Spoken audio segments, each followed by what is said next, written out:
వీడియోలో యూస్ చేసిన ప్రోడక్ట్స్ గురించి తెలుసుకోవాలంటే కింద ఉన్న లింక్స్ మీద క్లిక్ చేయండి.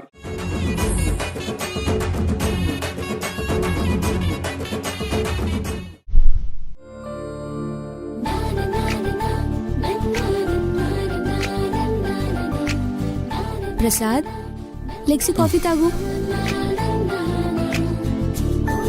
Good morning. Good morning. Swathi, tiffin ఏం చేస్తున్నావు స్వాతి? ఏ నీ చేతులు కాళ్ళు పడిపోయాయా? నువ్వు చేసుకోలేవా? కావాలంటే బయటికి వెళ్ళి తిను. ఇంతసేపు బానే ఉన్నావు కదే, సడన్ గా చంద్రముఖిలో మారిపోయావేంటి? ఎవడ్రా చంద్రముఖి?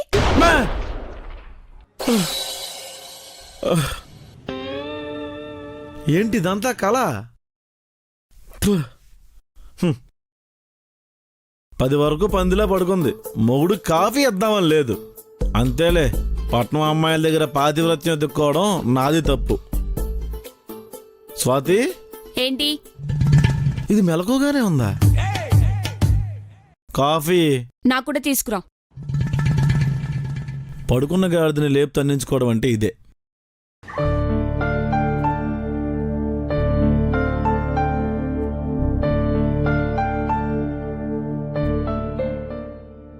స్వాతి, స్వాతి, కాఫీ.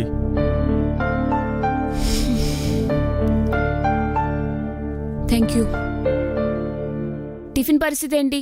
రాత్రి మిగిలిన ఇడ్లీలు ఉన్నాయి కదా, అవి డస్ట్బిన్లో పడేశానుగా. వాటినే తీసి శుభ్రంగా కడిగి తాలింపేసి ఇడ్లీలు బాగా పిసికేసి అందులో వేస్తే చక్కటి ఉప్మా తయారవుతుంది. కంపు కొడుతుంది ప్రసాద్. 5 నిమిషాలు ముక్కు మూసుకుంటే సరే, శుభ్రంగా కడుపు నిండిపోతుంది. నాకు దోశ కావాలి, బయటికి వెళ్ళి తీసుకురావా? బయట దోశలు తినకూడదు స్వాతి. ఎందుకు? వాడు పిండిని రుబ్బులో కలుపుతున్నప్పుడే మోచేతి వరకు ముంచి ఓ తిప్పుతాడు. ఇక్కడ దాకా ఉన్న చెమటంతా అందులోనే పడుతుంది. కలిపిన వాడు తిన్నగా ఉంటాడా అంటే అందులోనే దగ్గుతాడు. పబ్లిక్ టాయిలెట్ క్లీన్ చేసిన చీపురుతోనే తన మీద దూతాడు. గిన్నెలో రుబ్బు తీసుకుని అమరశిల్పి జక్కనలాగా వృత్తాకారాలు గీస్తుంటాడు. ఇంకా అక్కడ మొదలవుద్ది కారం దోశ, మసాలా దోశ, ఉప్మా దోశ, రవ దోశ, పన్నీర్ దోశ, పేపర్ దోశ, ఆడి పిండా కూడా దోశని భిక్షం ఎత్తుకునే వాళ్ళ ప్లేట్లు పట్టుకుని వాడి చుట్టూ నిలబడతారు. వాడు దక్షిణామూర్తి. మరి శుచి శుభ్రం లేని దోశలు తింటే రోగాలు రుష్టులు వస్తాయి స్వాతి. పొరపాటున బయటికి వెళ్ళి దోశ తీసుకురమ్మన్నాను చూడు, నాది తప్పు. ఆఖరికి కుళ్ళుపైన ఇడ్లీని కూడా సెంటు కొట్టుకొని తింటావు, కానీ బయటికి వెళ్ళి ₹1 ఖర్చు పెట్టావు కదా. రూపాయి విలువ నీకేం తెలుసు? ఈ మధ్య శవం మీద కూడా చిల్లర వేయడం మానేశారు తెలుసా? ఎవడో వచ్చినట్టున్నాడు.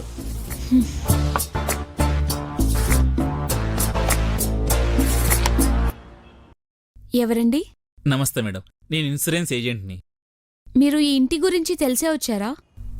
అందరు ఇలా అంటారంటే దయ్యాల కొంప ఏంటిది? మేడం, మీరు ఒక్కసారి మా పాలసీ గురించి విన్నారంటే. మీరు నా ముందు ఎంత గొంతు చించుకున్న టైం వేస్ట్ అండి. ఎవరు స్వాతి? ఎవరో ఇన్సూరెన్స్ ఏజెంట్ అంట. సరే లోపలికి రమ్మను. సరే, మీ లోపలికి రండి. Okay madam. ఈ నెల 30 రోజులు, 4 ఆదివారాలు, పండగలు పబ్బాలు కూడా ఏం లేవు. ఏ విధవా ఫంక్షన్కి వెళ్ళలేదు. సార్ నమస్తే. నమస్తే, కూర్చోండి. ఇన్సూరెన్స్ ఏజెంట్వా? అవును సార్. సార్, మీరు మా దగ్గర పాలసీ తీసుకుంటే మీ దగ్గర ఒక 200 లిక్విడ్ క్యాష్ ఉందండి? ఉంది సార్. ఇదిగోండి సార్. ఇప్పుడు చెప్పు. మా పాలసీలో హెల్త్ పరంగా మీకు ఏ ప్రాబ్లం వచ్చినా, ఐ మీన్ 3 lakhs పాలసీ అయితే. ప్రాబ్లం అంటే? కాలు పోయాయి అనుకోండి, 2 lakhs దాకా వస్తుంది.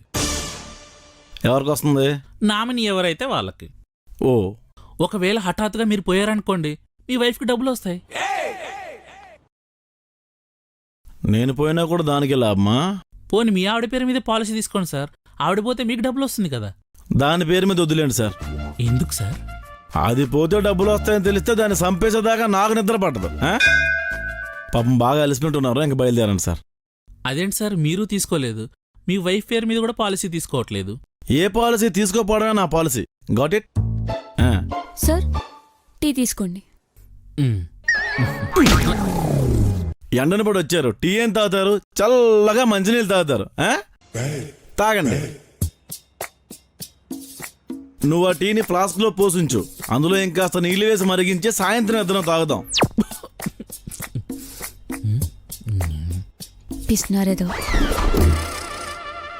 సార్, 200 తీసుకున్నారు, ఇస్తే వెళ్ళిపోతా సార్. ఇంతసేపు నీ సోది వినడానికి నేను సమయం కేటాయించానా? దానికి ఫీజు. ఈ ఇంటి గురించి అందరూ చెప్తుంటే ఏమో అనుకున్నాను సార్. ఇలా ఉన్నారేంటి సార్ మీరు? నేను కూడా అందరిలాంటి మనిషినే. కాకపోతే మనీ ఉంటేనే షీ పక్కన ఉంటుందని నమ్మే జాతికి చెందిన వ్యక్తిని నేను. సార్ ఓ 100 ఇవ్వండి సార్, పెట్రోల్ కొట్టించాలి. సర్లే, సాయంత్రం వరకు ఈ వీధిలో తిరుగుతూ ఉండు. అప్పుడు ఇస్తారా సార్? ప్లాస్టిక్ బాటిల్ ఇస్తాను. ఈ వీధిలోనే ఎవడో రోడ్డుకి అడ్డంగా బండి పార్క్ చేసి ఉంటాడు, అందులో 1 లీటర్ పెట్రోల్ నొక్కే. నీ పని పూర్తయ్యాక బాటిల్ శుభ్రంగా కడిగేసి తీసుకొచ్చి ఇచ్చేయి. ఇంటి ముందు వదిలేసిన షూ కుక్కెత్తికి వెళ్ళిపోయినా ఇంత ఫీల్ అవ్వలేదు సార్ నేను. చిచ్చి. వెళ్ళు. ప్రసాద్, ఆ, టిఫిన్ రెడీ అయింది, వచ్చి తిను. మధ్యాహ్నంకి ఏం చేయమంటావు? ముందు ఇది అరగనే. మధ్యాహ్నానికి ఏ మహానుభావుడు దయచేస్తే సుష్టిగా భోజనం చేయొచ్చు. ఇప్పుడు చెప్తేనే మధ్యాహ్నంకి వంట అవుతుంది. ఇలా ప్రతిరోజు వండుకొని కూర్చుంటే 10 కేజీల బియ్యం 2 నెలలు కూడా రావు. ఓ పంచేయి, గిన్నెలో నీళ్ళు తీసుకొని ఓ నిమ్మకాయ చింతపండు అందులో వేసుంచు. మధ్యాహ్నానికి అదే గుడ్లు పెడుతుంది. ఛే,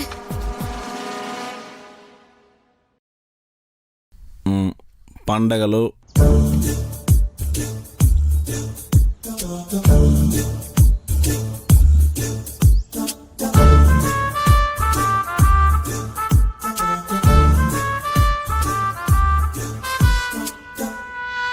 గోల్డ్ ఫ్లాగ్ కింగ్ సిగరెట్ అలవాటున్నా బాగుండేది.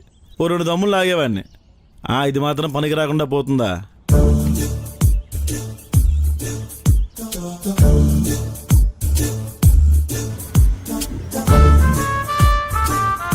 మాస్టర్, మీ దగ్గర ఇందాక ఒక సిగరెట్ తీసుకున్నానండి. ఇప్పుడు ఇది నాకు వద్దు, నా డబ్బులు నాకు ఇచ్చేయండి. ऐसा कैसा होता? रिटर्न नहीं लेते हम, पैसा नहीं देते हम. चला అలా కాదండి, తీసుకుని మానేసాను నేను. चला. ఎవరి కోసం ఇవ్వ నువ్వే? ए बाय बाय बाय बाय, रुको रुको, दे तुम. ఇవ్వు. ले लो.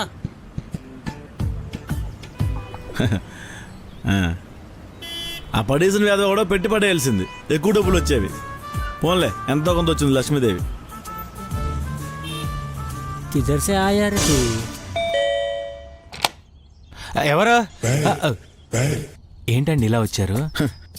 ఎలా ఉన్నారు, ఏం చేస్తున్నారు అని. బాగున్నారండి? బాగున్నాను. అలాగే, లోపలికి రండి. పదండి.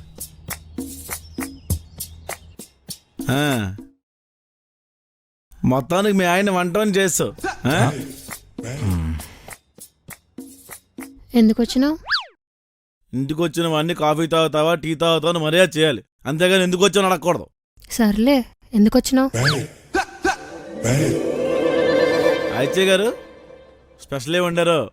మామిడికాయ పప్పు, బంగాళదుంప ఫ్రై. ఫ్రై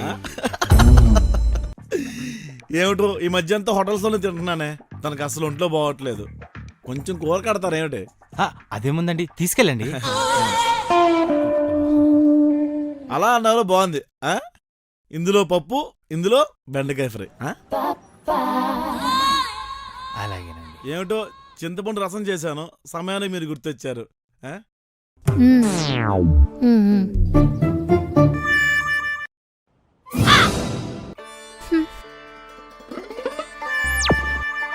చింతపండు పిసికేసిన నీళ్లు తీసుకొచ్చి కూరలు దబ్బేసినావు. సిగ్గుందా కొంచెమైనా? అంటే ఏదో ఒకటి తీసుకెళ్ళాలి కదా, ఒట్టి చేతి వెళ్ళకూడదని. సరే, ఆఫీస్కి వెళ్ళట్లేదు నువ్వు? నువ్వు వెళ్ళట్లే? ఇప్పుడు ఆఫీస్కి వెళ్తానంటే లిఫ్ట్ అడుగుద్ది. లేదే, బాగా అనేజీగా ఉంది, ఆఫీస్కి వెళ్ళట్లేదు. ప్రసాద్ గారు, ఇదిగోండి మామిడికాయ పప్పు, బంగాళదుంప ఫ్రై. థ్యాంక్స్ అండి. ఏమిటో వస్తానే మరి. మళ్ళీ రాకు. సర్లే, ఆ క్యారేజ్ కడిగేసి పంపించు. నేను పెరుగు ప్యాకెట్ తీసుకొని వస్తాను. జల్దీ రా.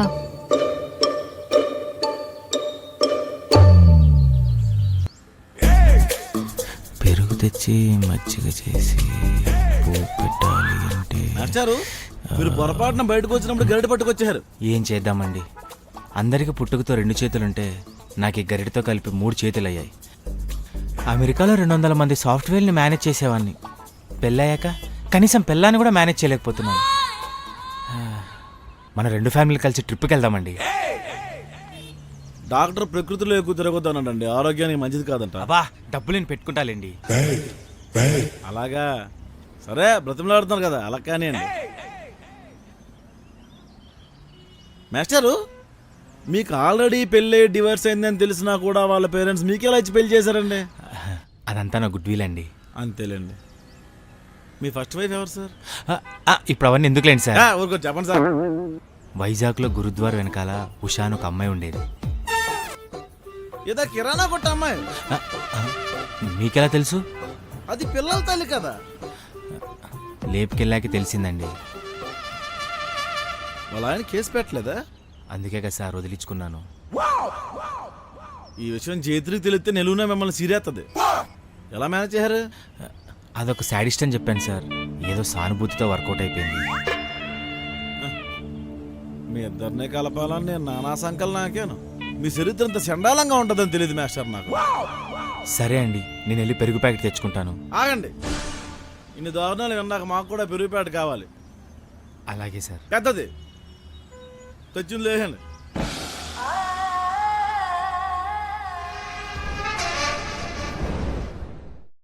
స్వాతి, స్వాతి, ఇగో ఇందులో మామిడికాయ పప్పు, ఇందులో బంగాళదుంప ఫ్రై ఉంది. వెళ్ళొడ్డుంచు, ఇద్దరం తిందాం. ఏమైందమ్మా? 4 ఇళ్ళలో అడుక్కొని తెచ్చిన ఫుడ్ నాకొద్దు ప్రసాద్. ఇద్దరం జాబ్ చేస్తున్నాం, బాగానే సంపాదిస్తున్నాం కదా. ఇప్పుడు మనీ సేవ్ చేస్తేనే కదమ్మా రేపు ఏ కష్టం వచ్చినా నిలబడగలం. నలుగురు ఏమనుకుంటారు ప్రసాద్? నలుగురు ఏమనుకుంటారో అని బ్రతకడం మొదలు పెడితే వాళ్ళని మెప్పించడానికి జీవితం సరిపోదమ్మా. ఒకప్పుడు నా దగ్గర డబ్బులు లేవని నువ్వే చాలాసార్లు నాతో అన్నావు. అందుకే నేను రూపాయికి ఇచ్చేవాళ్ళు దేనికి ఇవ్వను. స్వాతి, స్వాతి, స్వాతి, స్వాతి, పొద్దున పాచిపోయిన ఇడ్లీ ఫుడ్ పాయిజన్ అయినట్టుంది. స్వాతి, స్వాతి.